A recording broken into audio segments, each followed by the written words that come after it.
Bom dia, queridos. Que a graça e a paz do Senhor Jesus seja sobre todos. Meus irmãos, hoje concluiremos a exposição de Lamentações de Jeremias, meditando nos capítulos de 3 a 5. Então, antes de iniciarmos a exposição, vamos orar. Pai querido, muito obrigado por mais esse dia de vida. Obrigado, Senhor, por mais essa oportunidade que nos deste para usufruir de todas as coisas boas que criaste. E neste dia eu também te agradeço o privilégio de poder compartilhar da tua palavra com meus irmãos amados. E peço, Senhor, a tua bênção sobre nossa meditação. Fala aos nossos corações e fortalece a nossa fé, a nossa piedade e o nosso serviço cristão. É o que eu te peço, Senhor. Em nome de Jesus. Amém. Queridos, o capítulo 3, nós vamos ver o sofrimento e a aflição do profeta Jeremias. É um capítulo intensamente pessoal. Ninguém, a não ser Jeremias, poderia ter escrito estas expressões maravilhosas de tristeza. As tristezas do povo de Deus, nas quais Jeremias entrou tão plenamente, de modo que se tornassem suas. Ele compartilhou todas as suas aflições. Ele mesmo as aborreceu e então foi odiado por elas. Foi o Espírito de Cristo quem criou esses sentimentos no coração do profeta. Ao ler essas palavras de profunda angústia e as palavras de fé e de espera, de ansiedade por ele, devemos olhar além de Jeremias e ver uma imagem de nosso Senhor, o homem das dores, que conheceu o sofrimento. Sua tristeza e aflições, as emoções de sua santa alma, bem como as experiências e exercícios da alma do remanescente crente em Israel nos dias que viriam. O profeta fala de si mesmo como alguém que é ferido pela vara da ira de Deus, o homem que viu a aflição. Ele não merecia aquela ira. A ira e a aflição vieram sobre um povo pecador, mas ele se identifica com eles. Qual deve ter sido o sofrimento e a aflição de nosso Senhor Jesus quando ele, no final de sua vida de serviço, santa e abençoada, sofreu e morreu a morte de cruz. A vara da justiça caiu sobre ele. Mais do que Jeremias, o Senhor Jesus experimentou a ira divina, quando ele, que não conheceu o pecado, foi feito pecado por nós. Voltando ao texto, Jeremias diz: Ele, Deus, dobrou seu arco e me colocou como um alvo para a sua flecha.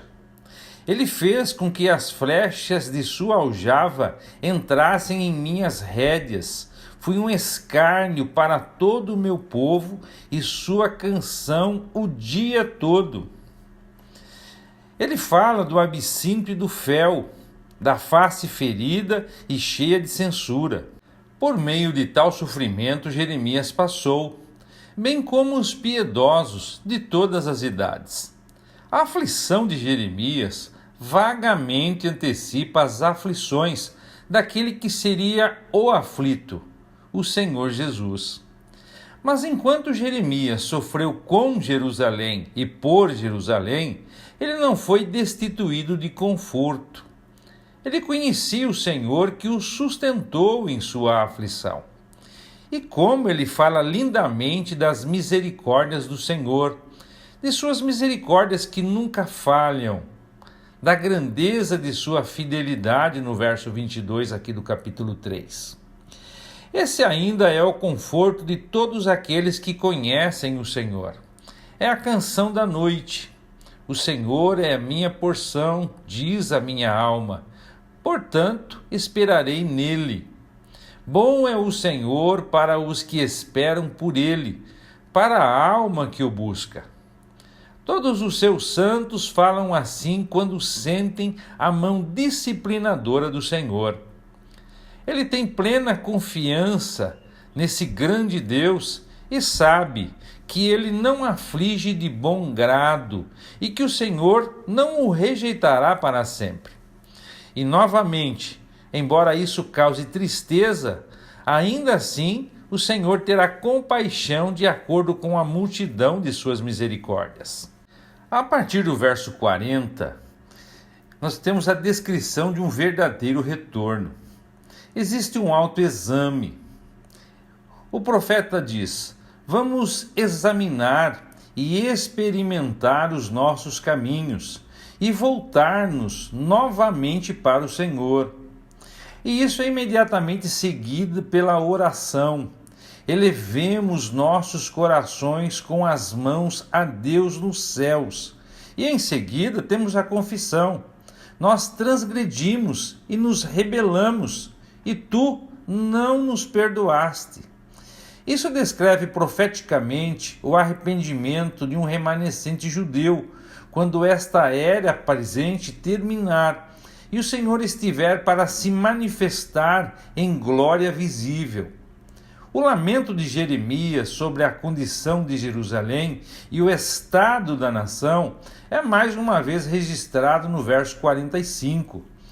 Tu nos fizeste escória e refúgio no meio do povo. Todos os nossos inimigos abriram a boca contra nós. O medo e a armadilha vieram sobre nós, desolação e destruição. Essa também será a reclamação do remanescente sofredor. O capítulo 3 termina com uma oração imprecatória, que diz: rende-lhes uma recompensa, ó Senhor, segundo as obras das suas mãos. Dê-lhes tristeza de coração e ponha sua maldição sobre eles. Persiga-os, destrua-os com raiva debaixo dos céus. É como as orações imprecatórias dos Salmos, orações que serão feitas quando os piedosos em Israel sofrerem sob seus inimigos na grande tribulação. No capítulo 4, nós temos um novo lamento, que começa com uma descrição da antiga glória de Sião e sua atual miséria. Toda a sua glória se foi. O texto vai dizer: como o ouro perdeu seu brilho, até o ouro mais puro ficou embaçado, as pedras sagradas estão espalhadas pelas ruas. Vejam como os filhos preciosos de Sião, que valem seu peso em ouro puro, são tratados como vasos de barro feitos por um oleiro qualquer. Até mesmo os chacais amamentam seus filhotes, mas meu povo não age assim. Como as avestruzes no deserto, eles ignoram cruelmente o clamor de seus filhos. A língua seca dos bebês gruda no céu da boca por causa da sede. As crianças imploram por um pedaço de pão, mas ninguém as atende. Os que antes comiam as comidas mais finas, agora morrem de fome nas ruas. Aqueles que antes vestiam roupas da melhor qualidade, agora reviram os montes de lixo. Quanta degradação e quanta vergonha! O Senhor chamou Sião para ser como ouro puro, precioso e glorioso. Em sua bela parábola, Ezequiel fala assim da glória de Jerusalém. Assim foste adornada com ouro e prata, e tuas vestes eram de linho fino e seda e bordados. Comeste flor de farinha, mel e azeite, e tu eras muito formosa e prosperaste no reino. Está lá em Ezequiel, no capítulo 16, verso 13. Bom, o ouro escureceu, o ouro puro mudou. Em vez do linho e da seda, a serapilheira e cinzas. Em vez de farinha, do mel e do azeite, a necessidade e muita fome. Quando a glória de ouro partiu de Sião, o Senhor revelou que Nabucodonosor é a cabeça de ouro, o ponto de partida do tempo dos gentios. A glória se foi, e Sião teve que beber de vergonha e querer se fartar por causa de seus pecados. Afinal, sua maldade havia superado os de Sodoma, como diz o verso 6 aqui do capítulo 4. E que contraste agora entre o que os nazireus e nobres da nação foram uma vez e o que são agora. Eles eram mais puros do que a neve, mais brancos do que o leite, e agora são mais pretos do que o carvão. Eles eram corados de corpo, e agora sua pele se apega a seus ossos. Que transformação horrível o pecado operou! O pecado é um ladrão. O pecado traz seu salário. Ele rouba a glória e não dá nada além de sofrimento, vergonha e morte.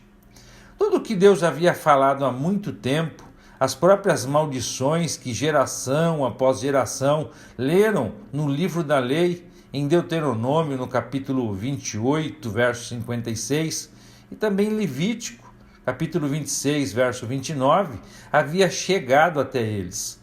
Os reis da terra, os habitantes do mundo, sabiam que Jerusalém era invencível, pois o Senhor de toda a terra era o rei e senhor de Sião.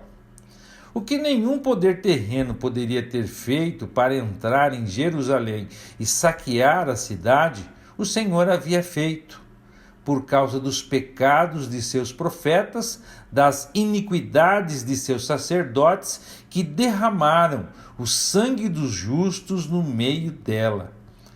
Jerusalém foi construída novamente. Mais uma vez, depois de 70 anos, a cidade foi restaurada e o templo reconstruído. Então veio o justo, o Messias de Davi, o Senhor da glória. E eles novamente derramaram sangue justo. E como podemos ler no verso 14 aqui do capítulo 4, andavam sem destino pelas ruas, como cegos, tão contaminados de sangue que ninguém se atrevia a tocar neles. Edom se alegrou com a queda de Sião, assim como os gentios desprezaram Israel. Mas há um julgamento reservado para as nações. Misericórdia para Israel quando a punição for cumprida. O texto vai dizer: ó bela Sião, o castigo de sua maldade chegará ao fim, logo voltará do exílio. Mas para você, Edom, o castigo está só começando. Logo seus muitos pecados serão expostos. Mas para Israel, ele não mais te levará para o cativeiro. No capítulo 5, nós temos a oração da esperança. O livro das Lamentações termina com uma oração. Lembra-te, Senhor, do que nos tem sucedido. Considere e veja a nossa reprovação. É a oração de confissão e de esperança que chega ao coração do Deus de Israel. O profeta, em nome da nação, derrama sua confissão. Caiu a coroa da nossa cabeça, ai de nós por termos pecado. E há uma esperança no Senhor que permanece, cujo trono é de geração em geração. Sua oração que diz: converte-nos a ti, Senhor, e seremos convertidos. Renova-nos nossos dias como antigamente. Essa oração algum dia será abençoadamente respondida. O Salmo 80 contém a mesma oração várias vezes. E lá é dito que o Senhor ainda salvará seu povo, o povo de Israel, de seus pecados. Nos versos de 17 a 19, lá do Salmo 80, é dito: pousa a tua mão sobre aquele homem que está à tua direita, o filho do homem que para ti mesmo fizeste crescer. Não nos afastaremos de ti, tu nos conservarás a vida e invocaremos o teu nome. Restaura-nos, ó Deus, Senhor Todo-Poderoso. Faze brilhar a tua face sobre nós, e então seremos salvos. Voltando ao texto aqui do capítulo 5, o profeta apresenta em oração, neste capítulo, toda a aflição do povo a Deus, como objeto de sua compaixão e misericórdia. Este é um passo adiante no caminho desses exercícios profundos do coração. Jeremias está em paz com Deus, ele está em sua presença. Não é mais um coração lutando contra a miséria interior. Tudo é confessado diante de Yahvé, que é fiel ao seu povo, para que ele possa pedir a Deus que considere essa grande aflição, a fim de que o Senhor se lembre do seu povo sofredor, de acordo com a grandeza das suas compaixões e misericórdias. Afinal, Yahvé não muda, como lemos no verso 19. O motivo da aflição permanece por completo, mas Deus é trazido, e tudo tendo sido esclarecido e julgado diante dele, Jeremias então pode descansar nas relações adequadas e eternas entre Deus e sua amada pessoa. E fechando-se em suas relações com seu Deus, ele se vale de sua bondade para encontrar na aflição do povo amado uma oportunidade de chamar a atenção divina para eles. Esta é a verdadeira posição de fé, aquela que ela alcança como resultado de nossos exercícios, de nossa busca diante de Deus, ao ver a aflição de seu povo. Embora, nesse caso, no caso de Jeremias, fosse uma aflição tanto mais profunda por ser causada por seu pecado. O livro de Lamentações é notável porque nós observamos nele a expressão dos pensamentos do Espírito de Deus, ou seja, aqueles pensamentos que são produzidos nas pessoas sobre sua influência, os vasos de seu testemunho. Nós vemos aqui quando Deus foi forçado a deixar de lado aquilo que ele tinha estabelecido no mundo criado por ele como seu. Ou seja, Deus precisava punir seu povo pelos seus pecados, muito embora os tivesse criado e os amasse imensamente. Não há nada semelhante em todo o círculo das revelações divinas, no que diz respeito às afeições, aos sentimentos de Deus. Nós podemos ler em Oséias, no capítulo 11, verso 8, que lá diz, Deus falando, como eu poderia tratá-los como Adimá e Zeboim, que foram cidades confederadas com Sodoma e Gomorra, como podemos ler lá em Gênesis, no capítulo 14, verso 8. E o Senhor Jesus Cristo passou por toda essa aflição em toda a sua extensão. Mas o Senhor passou por isso em sua própria perfeição para com Deus. O Senhor agiu assim com respeito a Jerusalém e chorou por ela. Mas aqui se descobre que Jeremias, um homem, perdeu a esperança de Deus, interpondo-se em favor do seu povo. Ele, como um simples humano, se colocou entre Deus e o seu povo, seus compatriotas pecadores. Mas Deus não abandonaria um homem que fosse um com este povo, que o amava e que compreendia também que Deus amava o seu povo, que o povo de Deus, que Israel, que Jerusalém, era o objeto de seu grande afeto, e Jeremias era um deles. Como ele poderia suportar a ideia de que Deus os houvesse rejeitado? Então ele tinha certeza, Jeremias não tinha dúvida de que Deus os restabeleceria. Mas a questão, amados, é que Deus realmente se importa conosco.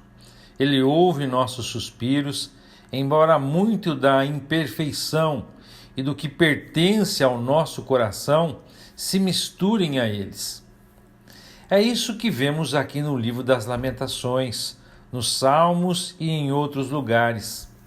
E abundantemente, embora de uma outra forma, no Novo Testamento. Queridos, e assim nós concluímos a exposição de hoje e o livro de Lamentações. Que o Eterno os abençoe e até a próxima, se Deus quiser.